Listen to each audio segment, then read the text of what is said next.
I bought you a game. Oh yeah? It's called Valheim. Valheim, huh? Valheim. Okay. Connor, what is Valheim? Valheim's a Viking game where you take place as a Viking or Valkyrie or Viking or Valkyrie. Oh, wait. To preface this, we have put in about 30 to 40 hours of this game. So this isn't a dissection of Valheim. This is rather an experience of people who are a little bit seasoned. I read, or my brother-in-law told me, they're going to be first starting Valheim and then going over to the grind once more. Yeah. Okay. How do you think the presentation of the story was? Do you think it was good to have text just come up on screen? Do you think they should have vocally said it? How did you like the story? I think they should have a clippy art just like show up every 5 minutes and just piss you off. Look who's back again. Look who's back again.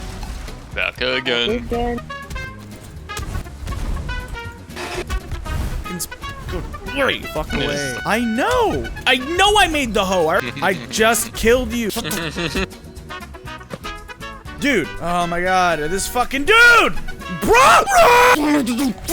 Like when you're first brought in, it's like mystical, like first time playing, you drop down into this meadow, it's beautiful, the wind's blowing, you get like visualizations of the wind like an artist would like paint wind on a painting.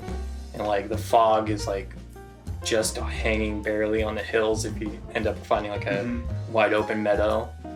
And like when it becomes nighttime, it is dark, like you can't see much outside of like 15 feet in front of you. And if you look up, you see the stars and like gloomy clouds like coming in. That leads us to like the graphics, right? So Yeah. like it has like so much detail with birds flying and like the trees moving, there's foliage, beautiful colors. The colors in that game is like you've done acid. It's gorgeous. If they have to change anything in the future, I don't think it's gonna be the graphics. Like It's definitely the gameplay. Well, the gameplay, at first you think it's exploration. So you go out, you explore, and you find like a whole new biome. You be in dark, scary woods, and then you get chased by dozens of goblins and ghouls, and then you find like a swamp where your legs are covered in sewage and you're trudging through it, and then you start discovering that there's nothing out there for you. I mean, so you're saying and you in have the first part of the game, it's all atmospheric. Yeah, it's all atmospheric. You have to stay in the meadows at first and build your base.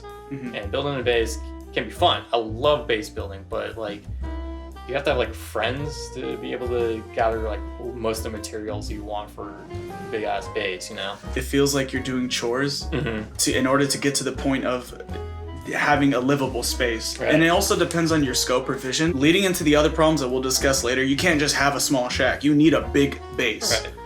And that's why you need fucking friends to play this game. We played like 30, 40 hours of this game.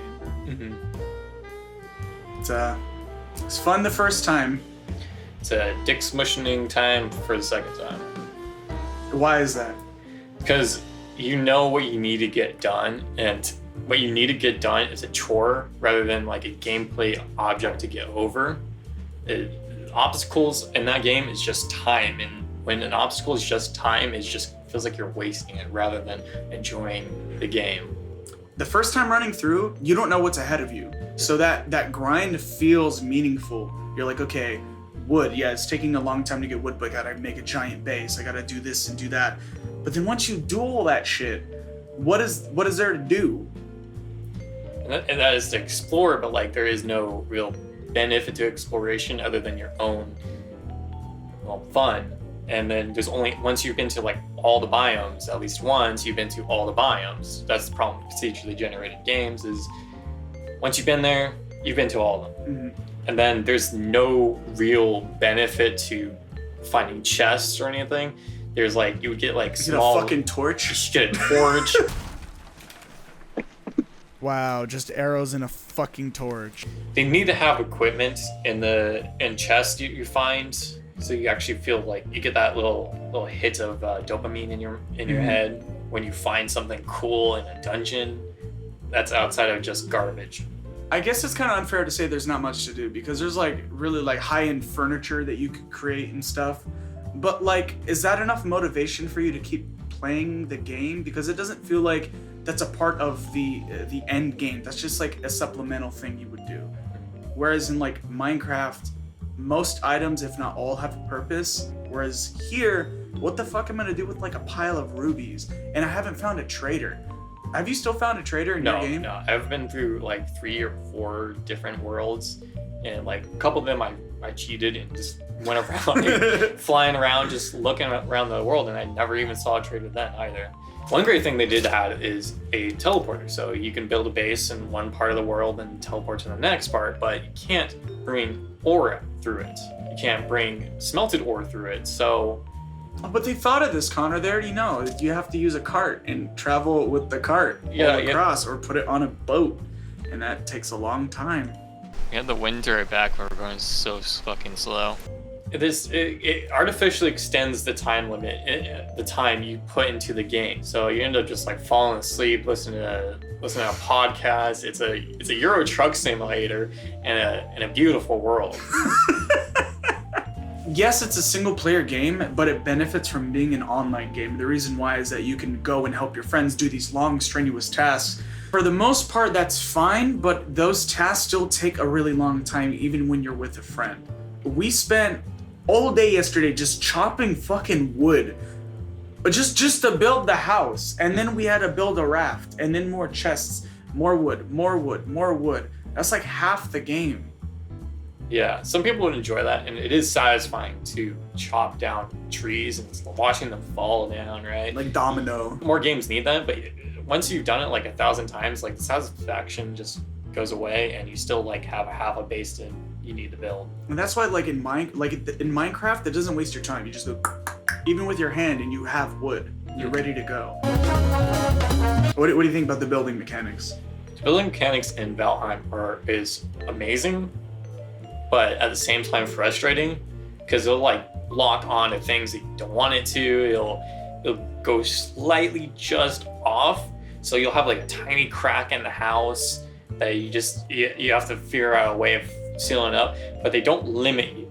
Mm-hmm. So you can build like there's videos of people building like airships and like big cathedrals like you would see in Dark Souls. It's amazing, at the same time frustrating. There's degradation. You have to constantly upkeep the house with a hammer. Like if something gets damaged from an outside enemy or rain or whatever, you have to go, which is cool, but the game requires you to have multiple different panels, and each flooring panel requires its own repair. So if you're going to this thinking it's going to be as easy as Minecraft, you have to fucking, every little part of the house needs to be repaired. If you punch it, if you're trying to punch Connor while he's sleeping. What? Huh? I don't remember repairing the house either, because I always moved on to the next biome and built another house because you had to. That was my job, dude. I did it for you. Is that what you were doing? Just because we'd have the greylings outside the house damaging it or like destroying our workstation. You had to build walls around, and you have to repair those anyways because they would hit them, which I think is cool. I think because it keeps you on your toes. In this game, the waves come in different forms. You can have just boars, you could have skeletons, drakes, among many other things, which encourages you not only to get resources like rocks or wood to make a wall, but to keep watch, keep aware. You could be like, and you can end up building, and then out of nowhere, you'll get an attack. All right, another big part of this game is your diet. Daddy, would you like some sausage? See that shit? And most games usually, like I guess we used to play DayZ, you would just eat food and then that's it. This game takes the Metal Gear Solid 3 approach because your diet matters. Like food can improve the longevity of your stamina or your health. So maybe like raspberries will give you an incremental increase, whereas if you make a fish wrap, it's gonna jump up and your health, the actual threshold of your health would increase. So you can have, instead of 80 damage limit, you would have like a 180 health, 120, etc. But I think that's really cool, and that as a player encourages me to want to explore because there's a purpose for it. You need food for stamina, and stamina is the epitome of tedium. It is required for everything, from building to fighting, and if you don't have it, you ain't nobody, okay? It's like money. But I have so many mobs on my ass right now. I'm out of stamina. I don't think I controlled. Well, oh, I'm out of stamina. I'm out of stamina. Oh, I'm out of stamina. Yeah, your stamina. I'm out of stamina. Out of stamina. All this would be remedied if they just let it come up faster. Because you'd be swimming and drowning. You would have to sit there for like an hour. You can remedy your stamina issues with a stamina potion. That you could use once. Once. What do you think of the combat? It's as depthful as, you know, the part between the deep end of the pool and the kiddie part of the pool. It's about that depthful. When I think that depthful, I think Dark Souls and the deep end. Then I think Minecraft and the kiddie pool. Right. And it's somewhere between that. And then once again, the stamina comes up and becomes an issue. You run out of stamina, guess what? Fun's over, you're not going to be fighting. The combat is too simple. Like, you lock yourself into an animation and you're just attacking the entire time. And then once the animation's over, you can freely move and they're going to get locked into an animation. The NPCs, the enemies, they're going to be swinging and you can just walk away rather than just rolling or whatever options they give you, because you're gonna end up wasting stamina by doing that. You can't. This is what I mean. It's like the blocking and the rolling should at least decrease only a little bit of stamina. Because as a player, I have no intention of doing so when offense works just as well. I can just hit shit and walk away, hit shit and walk away, and do that process without ever needing to parry or block. Because it wastes too much stamina. I can use that stamina to just kill and walk away. I don't know if you agree with that, because like you play Dark Souls, you use parrying better than I would. I don't. In Dark Souls, your stamina is important, but it comes back so quick that you don't have to rely on it too much, to the effect that you can attack and then parry. But in Valheim, you either attack or you parry. By the way, there's no stamina for enemies. Just so you know, if you chase a deer, it can run forever. It could swim forever. But you, for some reason, you can only swim 2 feet before you drown. You as a human, with the endurance of a god, literally the reason we evolved our sweat is endurance. And you get to cool down, you know? Yeah, so you can keep running. You can chase things off of cliffs as a human. But that brings us to another argument of the realism. How would you feel carrying all this shit on you and running and stopping? Like, yeah, you would get tired, right? When do you develop the line of what's fun versus what's realistic? Because we're playing in a fantasy world. I think the point is a reason why people don't play beam.ng as a racing game is because it's fucking impossible.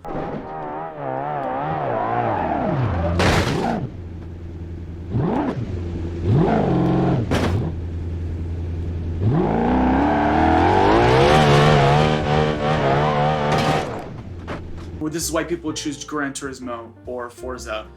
This game is a fantasy action game. It doesn't need to be super realistic.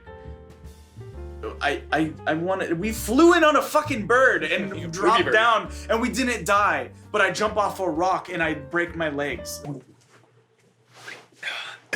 Yeah, I think Spider-Man's tongue is sticky. One thing I like to credit this game with is that the armor and clothing and items, all those things are repairable for free. But here's the flip side. You can't get rid of any of those items. So when you make a superior armor, you're stuck with this leather shit. Let us turn these items that you don't need into coal. Well, I think it's kind of realistic. Like, you got to go to the ocean and dump it there like you do in real life. Your inventory has like a certain amount of squares you have, and then you have weight on top of that. Mm-hmm. So you can have 50 rocks that weigh like 100 pounds while having a single ruby in the same amount of slot space weigh like less than half a pound. It's like, I think they should choose one or the other, right? Either you can fill that entire space of inventory with stuff and that's it, or you have a weight system, right? Skyrim has a weight system. You could literally carry as much as you want, but once you hit a certain weight, you could barely fucking walk. Yeah, and then Minecraft, you have like a slot system. Yeah. So, and then what are you gonna do with all that shit? You gotta put it somewhere, right? Chests. The chests are too small. And okay, here's a problem that I have with the game. You start the beginning thinking that you can probably live in a shack with like a chest. No, you need a big base, and the reason why is because you need to have all these chests. And by the time you get an upgraded chest, you have to get iron. And before you get iron, you have to get bronze. That takes about, I'd say 10 hours. I'm not even exaggerating, like 10 hours to get to that point. And when you do, it's like a marginal amount of space. This can be fixed if they just allow you to have slightly more space in the standard boxes. That's it. That's all I want. So I can put all the fucking boar heads and troll heads. With all the dumb shit that's in the game, let me at least have a place where I could put it. Because I'm gonna throw it in the water and kill fish. Speaking of killing fish, you can't go fishing until you find the rare merchants. Yeah. You can't build a fishing pole, but you can build a bow, you can build an entire skyscraper, you can build a cathedral, but you can't build a fishing pole. You can't build a stick with a string. String. Well, the workbench needing a roof. Do you think it? Yeah, like, why? Like, they want you to build a roof over it, they want to encourage you, but they're encouraging you by strangling you to a certain gameplay aesthetic. And I mean, it's a nitpick. It's a nitpick that you have to put a roof on it, but this game has like a lot of those things where you can't do what you normally think you could do unless you do XYZ, and that gets in the way. And when you're playing it the first time, it feels novel and fun and quirky, unique, until you play it a second time and you realize you have to do that. You can't just jump in and play the game. Swimming in this game, we already discussed the stamina and how quickly it can fade away, and you can drown from that. But sometimes, say you die in the water, okay? You died from drowning. All of your items go where? Under the water. Can you dive and get those items, Connor? No, what you have to do is build a ramp up as high as possible, jump down, and hope that you fall far enough into the water to pick up the items. I don't know. Items at least should float to the top. Swimming Wood can float to the top. Why do the items sink? Yeah. Granted, early access games means that they are updating it constantly. Usually, Daisy is like an exception. Like there's a lot of games where they claim to be early access. They update it a few times and then they abandon it. And in my opinion, because of those games, now I believe early access is a pay-to-play state that you're paying with the idea that they're going to be updating it. Which they have. There's an update coming out soon, and from what I read, it's going to be a relatively filled one. But who knows if these problems are going to be remedied. And I will give the benefit of the doubt. Well, how much is this game? $15? This is better than most $60 games. Yeah. I'd say. What are your final thoughts about this game? It's a game. No, would you recommend? I would recommend this game, but I want to know what you would caution people. I would recommend this game to players who love games like Terraria, Starbound, anybody that likes to beat a boss, farm for the next boss, and then beat that boss using its vulnerabilities from things that you've farmed. I wouldn't recommend it to someone who wants to explore. Not yet. Not until they add more. There are things to explore, but they're just kind of vapid. Wow, just arrows in a fucking torch. So those are your final thoughts, or do you have more to add? This is just my opinion. Game good. I don't think people are convinced because we just shat on this game the entire time. We are not real critics, as you can tell. We don't know what the fuck We're just a bunch doing. of angry men in a basement. The reason why we're so angry is because we love this game. We've been playing it for hours. And these are the things that we really want fixed. For me, I hate grindy games, but I love this one. And the reason why is because the world is so inviting and atmospheric. The graphics are mwah. But if you're expecting an end game or something to reach a level or a point of, I wouldn't recommend it. And the reason why I think unintentionally this game does better when you're playing it idly. When you're on Discord with friends and just like hunting things, just feeling kind of like a caveman, this is what that game is best for. Just building stuff, getting food. I don't see a problem with that. But when you want something deeper, it's you could tell it's on the way there. At this point in time, at this point of the review, it's not there. I definitely recommend this game. I mean, it's $15, and that money is going to be going toward the developers who are going to hopefully add these things, if not exceed our expectations and do something really surprising. Game good. Is it a good game? Good game, yes, it's good game.